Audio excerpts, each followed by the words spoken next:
Hi, guys.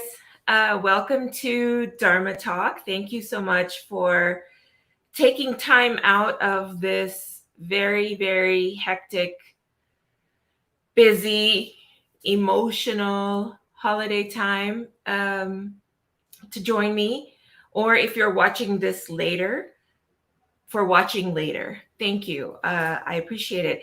So, welcome to Dharma Talk. I am Rabia Ilahi. I'm a psychotherapist and an energy healer in Houston, Texas. I created Dharma Talk so that I can live my Dharma, my purpose, by providing you with um, right and accurate information that I've had the privilege of learning, experiencing, studying, reading about, thinking about, and having had some very good teachers.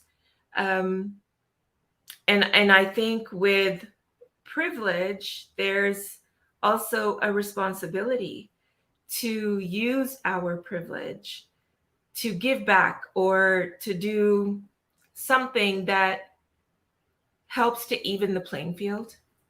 Um, my intention for Dharma Talk is to be of service to you in the highest way that I can be, which means you get truth, you get kindness, empathy, hopefully wisdom. Um, you're illuminated, maybe you're enlightened, inspired. I do believe that each of us, if we gain awareness of different ideas and viewpoints that perhaps aren't easily accessible, then we're much more likely to make informed decisions. And informed decisions are often, because I think generally we're good people, informed decisions are usually good decisions. And good decisions, excuse me, help everybody, including ourselves and the way we feel about ourselves.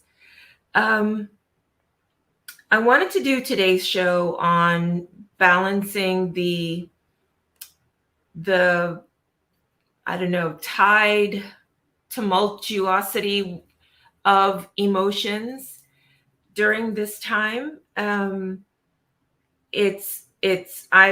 heard it a lot in my office, in my private practice, and it seems like at this time of year our pain is even more magnified. Whatever we're going through is more magnified, it's intensified. And part of that is because we're bombarded with how things should be. It's Thanksgiving, there's this whole loving family, beautiful table, turkey, all of that, and everyone's happy. And that's most of the time, that's just not how it goes for most of us. And then at Christmas time, if we celebrate Christmas, it is about trees and gifts and lights and joy and music and festivities and kids laughing and opening gifts. And it's so not like real life for any of you that have kids. It's just not like real life. And so I know that this is a tough time. It's a tough time to navigate how we really are feeling when we take away the shoulds or the should nots. The one of the things, before I get started on some of the emotions that come up, I want to acknowledge all of the immigrants who didn't grow up with celebrating Christmas in their families, for non-Christians who may feel left out during this time, especially the kids. As an immigrant, I remember feeling like, wow, everyone is having this great time, and why don't we have a tree? And why don't we have, what about presents? And where's Santa? What is Santa? So there was a lot that maybe we take for granted if we've lived here for a long time or if we're born in the US, that it's the same experience for others. And many people feel left out at this time. Okay, so I've said that part because I didn't want to forget that. Here are the things that I hear most often from my clients: stress and anxiety, relational conflict, which is all of our relationships, right? Family, partners, friends, coworkers, loneliness, sadness, depression can get worse. There's guilt and there's grief. Um, as of a few days ago, I'm a little, you'll have to forgive me if I'm losing my train of thought. I had my booster shot this morning, and the COVID scare has sort of taken over. And I know a lot of people are now feeling like they're back in early 2020. And I feel it too. I feel the fear and the anxiousness and also the fatigue um, of when is this going to be over? And when will we be free? When do I not have to wear a mask and mess up my lipstick? When can I wear lipstick because of my mask? But it's a tough time. It's a tough time. So I want to acknowledge that too. The first emotion I want to start off with is grief. And I'm starting with grief because it affects me personally this year. My siblings and I lost our dad to cancer in September. And so this is our first holiday season without him there. And he was a big personality with the big voice and very talkative and outgoing. And his absence is hard. I don't feel like celebrating. Grief feels big and heavy and isolating, even though my siblings and I are feeling it at the same time. No one else has, we all have our individual relationships with our parents, caregivers. And so we're all missing my dad in different ways.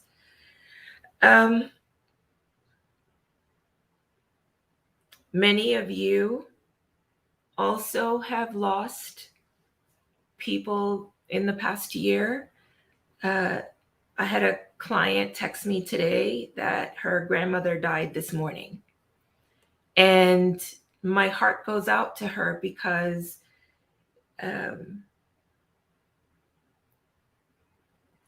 that's tough. That's tough. It's sad. And it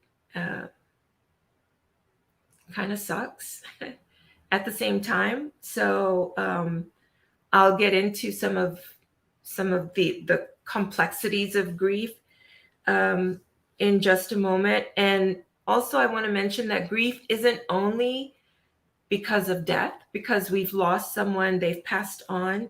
Grief can also be the end of a relationship, a divorce, being laid off or being fired, losing friendships, family members that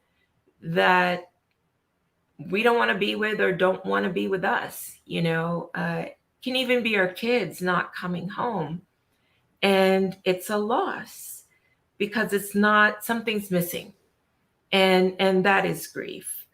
But feeling sad in grief is appropriate.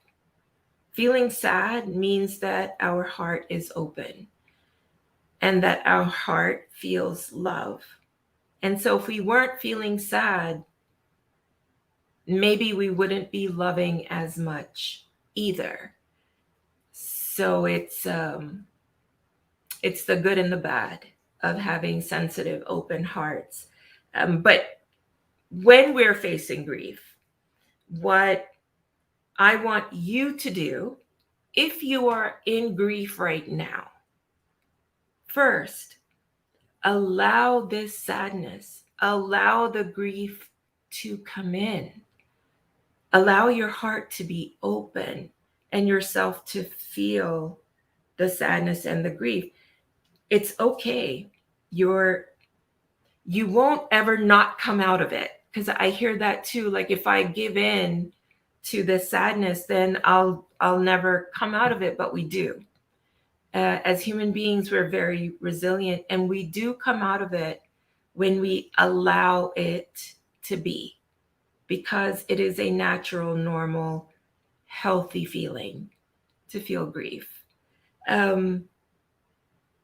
Cry if you want to cry, pray if you want to pray, or the experience I have, quite honestly, is at times when I think about, on Sundays, my dad would come over every Sunday, and just things he would say.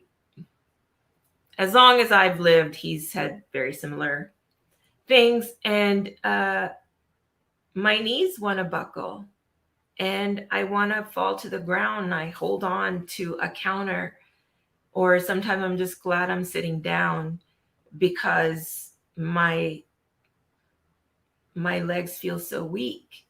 I've lost a certain kind of grounding that our parents give us. But I allow that because, in a way, it's honoring how much I love my dad. The same when I miss my mom, although that was almost 10 years ago. But the thoughts of them, looking at their pictures, remembering times with them, is heartbreaking. It magnifies my love for them and the loss. And if I have to take the loss to feel the love, I'm okay with that. So maybe grief can be sweet, and sadness can be sweet, because love is sweet and love is painful. And in this human experience, we hope that we give ourselves permission to feel all of our feelings, because they're ours and they're normal, and they're a gift. To be able to feel is a gift. The other thing, someone said this to me recently about feeling really guilty because everything's going great in their lives. Their marriages are good. Income was like super good since the pandemic. Business is booming. Families here. No one's sick. Everyone is healthy. And they're like, oh my God, there's so many people who are suffering. And look at the death toll. Look at poverty in the world. Look at, genocide, and look at the high number of suicides we've had since the pandemic, the increased drug addiction we've had since the pandemic, the job losses. Why the hell why should I be happy? Why should I enjoy? I feel guilty. And I want to say to you, any of you out there who feel guilty, I'm not one of them, by the way, but for any of you that feel guilty for things being so great, I want you to allow yourself to feel good, to feel happy, and to feel joyful. Trust me, when you are in those feelings of happiness and joy and love, you're a lot less likely to cut me off on the freeway or to yell at someone, or we're just kinder when we allow ourselves to feel our blessings. And if this year we're blessed, great. Maybe we can use our blessings to help other people and share, which I think sometimes gets lost this time of year. which leads me to my next thing about stress, anger, anxiety, and pressure. Here's the deal with holidays, especially Christmas. There's so much pressure to buy gifts, to pressure about not being able to buy gifts, pressure to buy the perfect gift. And gifts have become a measure of love, which means no gift is enough if you feel unloved or unlovable. So I want you to know that there is no gift that is enough if you feel unloved or unlovable. I want that to sink in for a minute. Um,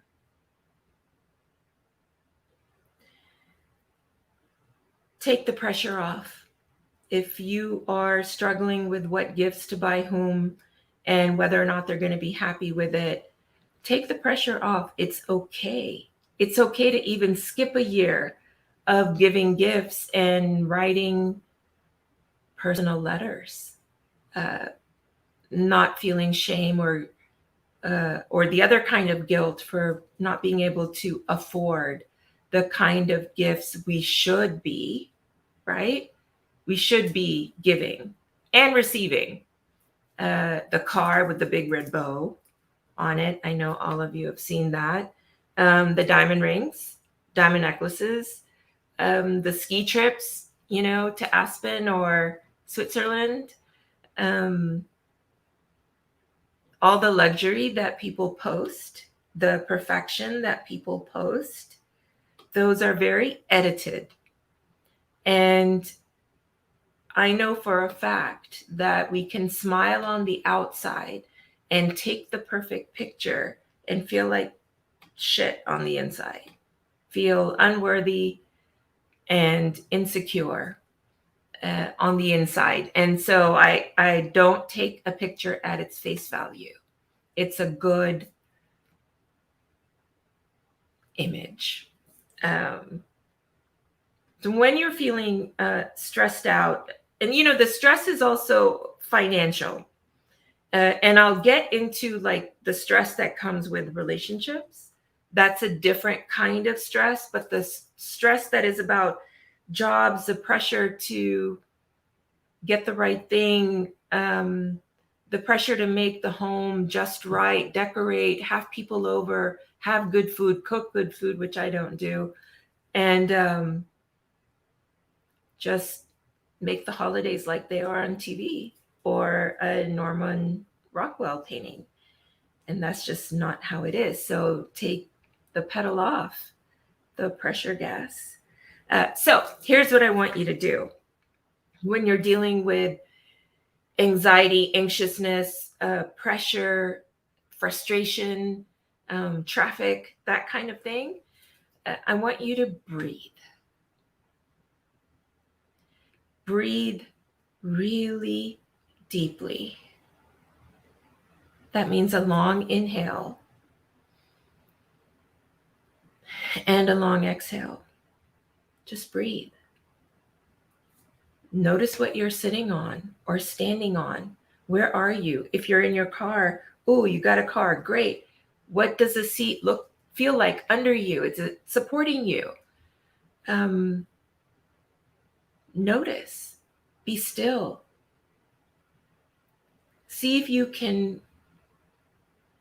notice what's around you without judgment of good, bad, pretty, ugly,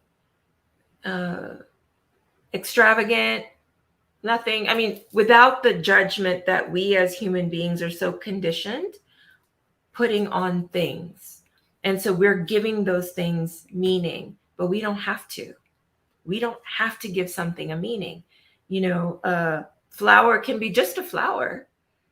We don't have to call it pretty or dead or ugly. It's just a flower.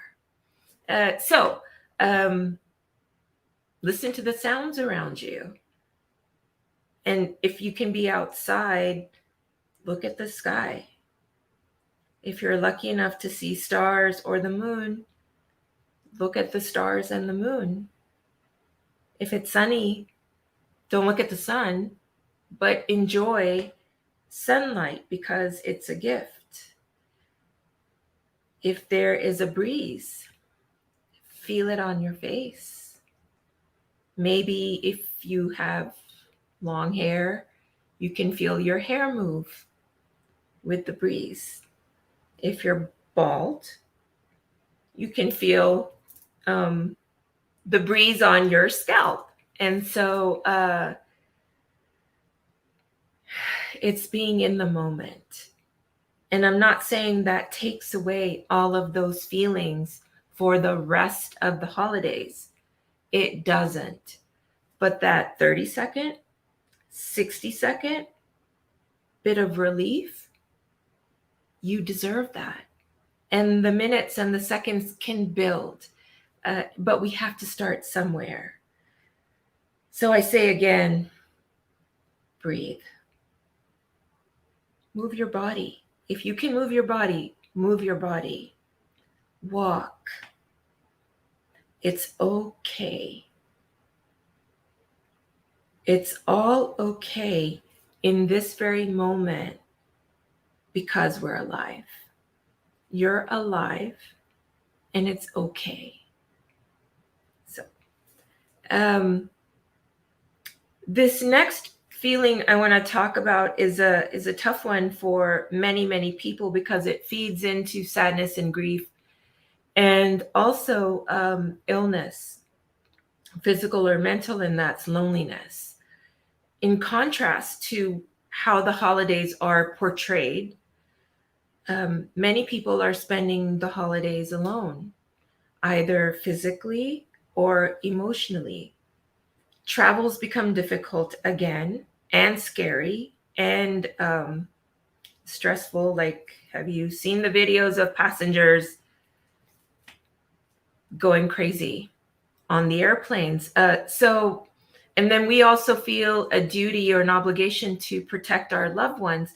Maybe we are not going to see them, and there are places at the table missing. So that loneliness is real. It mixes at times with the sadness because we're missing something. And then there's the other type of loneliness that is deeper. This type of loneliness happens even when we're with people that we love. And that comes from not feeling seen and not feeling heard, not feeling valued deep inside by the people you love. That is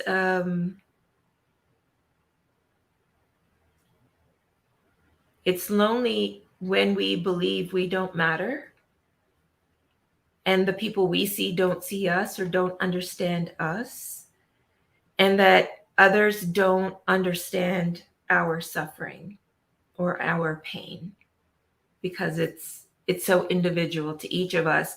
But the common thread is we all feel pain and loss. And most people know the feeling of loneliness.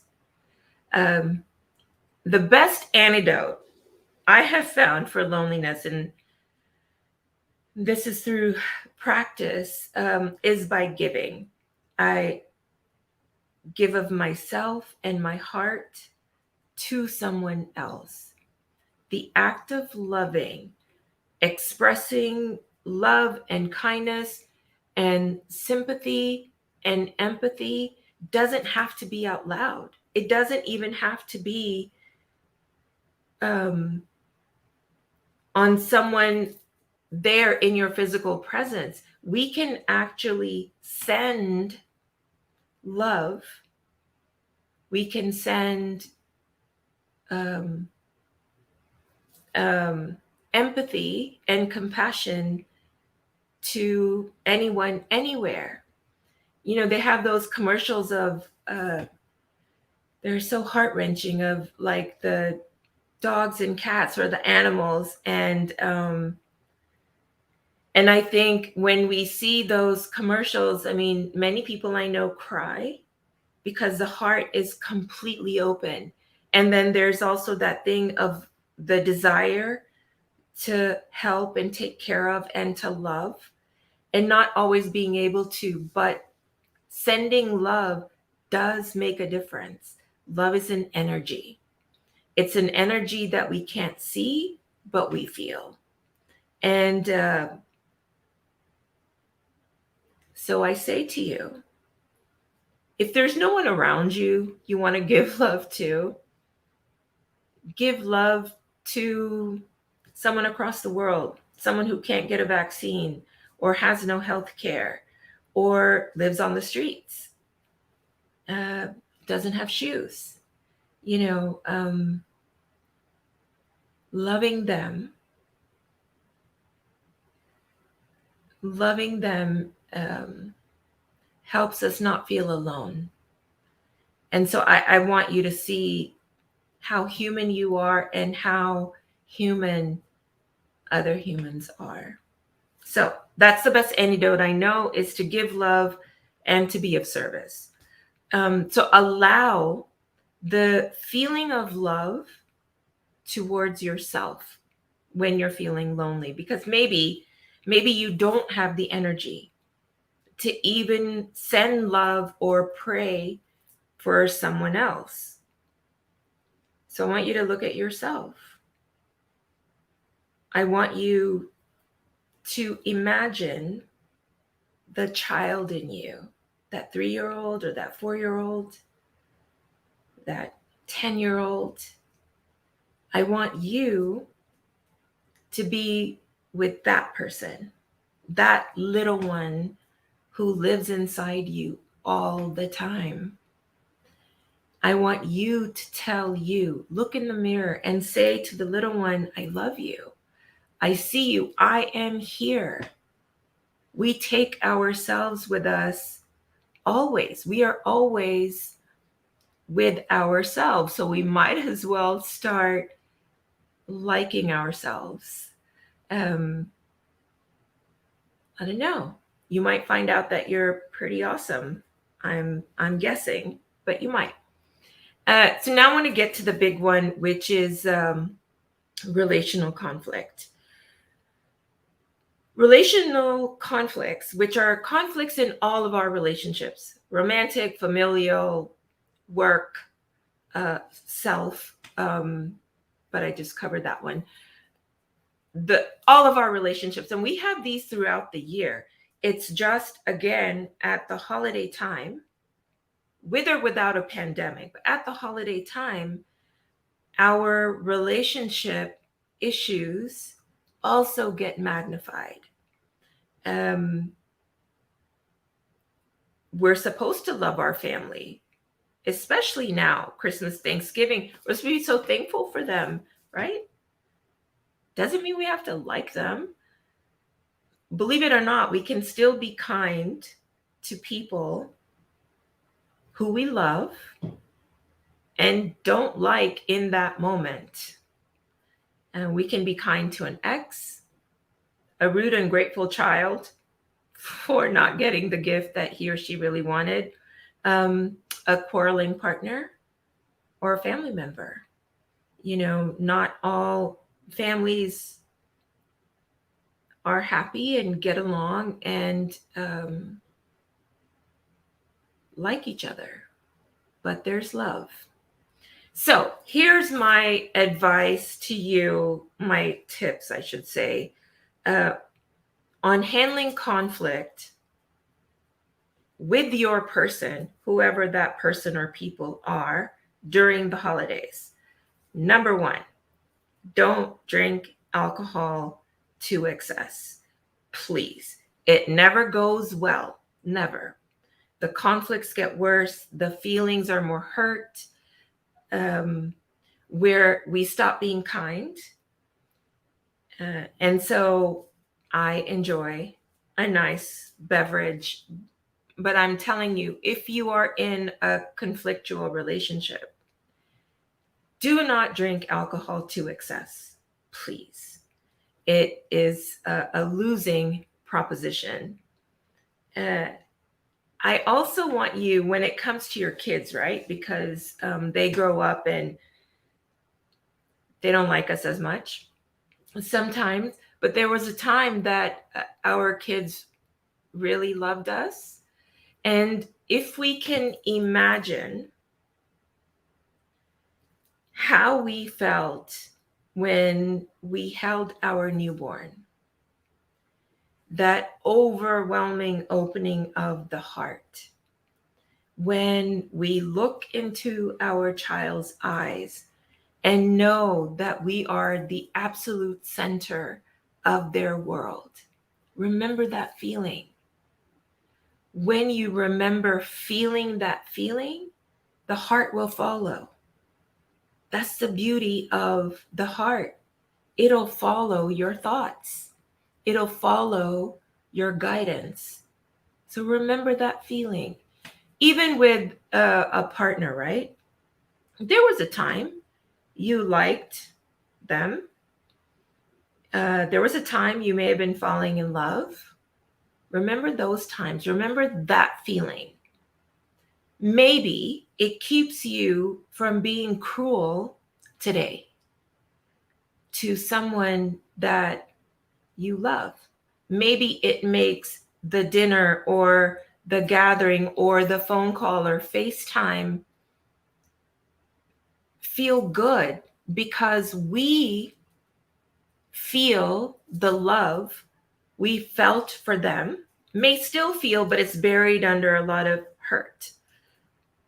But it's still there. And that's what I want you to access, is the memory.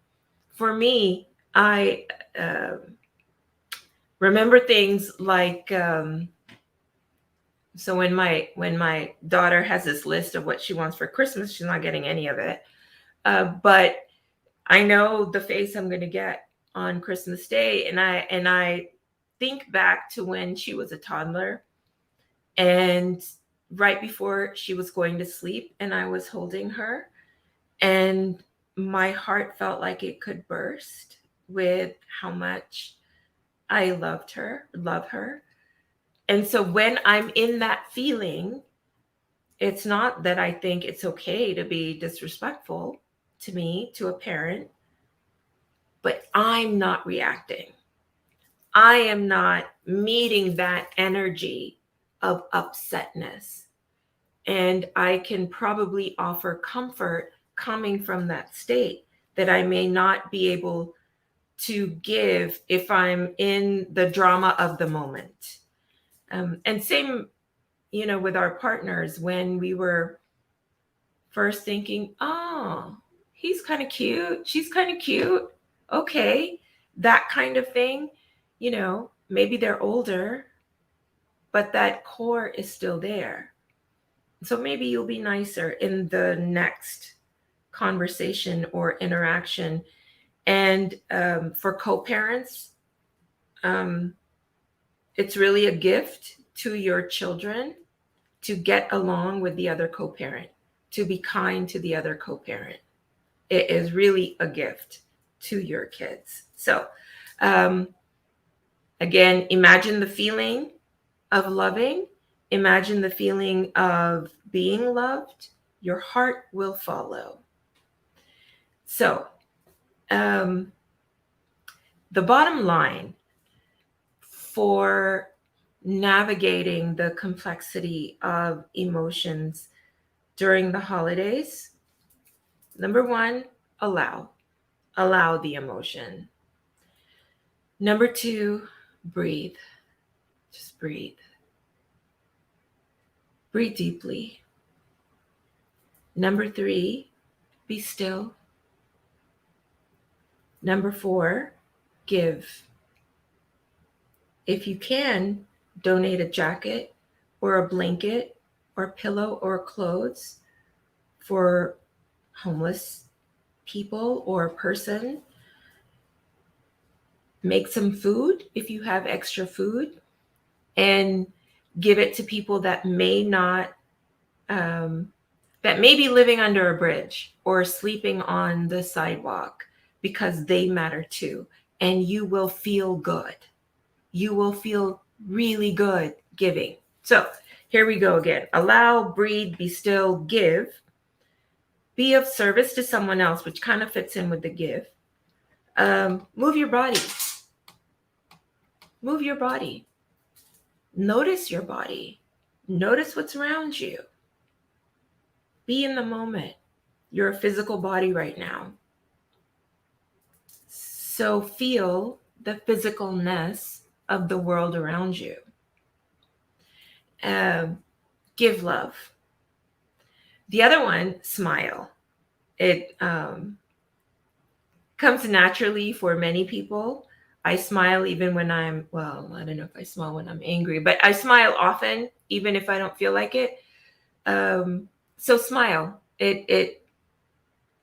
Your body responds to your facial expressions. And the last point that I want to make, that I never want you to forget, especially right now, is that you are loved. You are a miracle. Your being alive in this moment is a statistical miracle. I want to let that sink in. You are a miracle. And you are loved.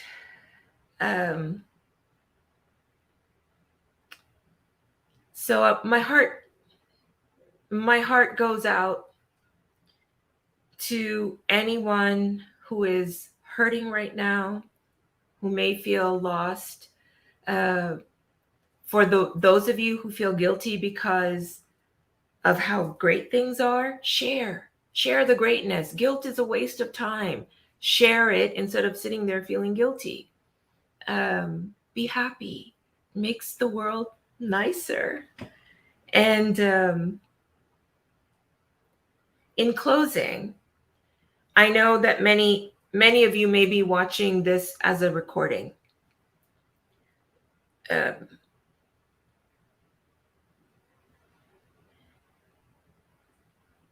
Take in what gets in the way of you being loving or feeling loved.